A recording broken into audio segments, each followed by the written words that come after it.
Hi యోయోయోస్ subscribe చేసేప్పుడు అక్కడ ఉండే గంట సింబల్ని ప్రెస్ చేయడం మర్చిపోవద్దే. అప్పుడే మీకు ఎనీ టైం అప్డేట్స్ నోటిఫికేషన్స్ లో వచ్చేస్తాయి. గుర్తుంటుందిగా గంట సింబల్, అదేనండి బెల్. బిర్యానీ అంటే హైదరాబాద్ అంటే బిర్యానీ. ఇక్కడికి వచ్చిన ప్రతి వారు బిర్యానీ రుచి చూడకుండా వెళ్లరంటే అతిశయోక్తి కాదు. అయితే దానివల్లే హైదరాబాద్ పరువు పోయిందంట.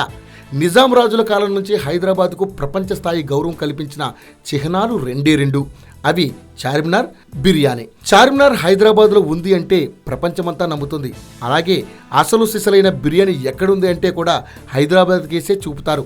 కానీ ఆ బిర్యానీ మీదే అని గ్యారంటీ కానీ ఆధారాలు కానీ ఉన్నాయా అన్న ప్రశ్నకు బిర్యానీ తయారీదారుల సంస్థ చేతులెత్తేసింది. అలా మన నగరం పరువు పోయింది.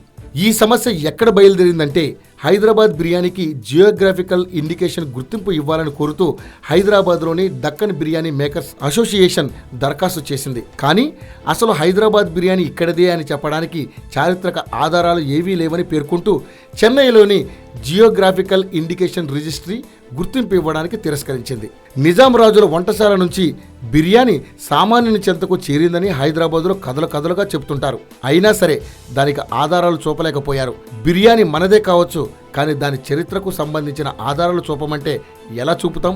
తన వంటగదిలో ఆ బిర్యానీని ఎవరు చేశారో చెప్పడానికి నిజాం రాజు లేకపోయా మరి.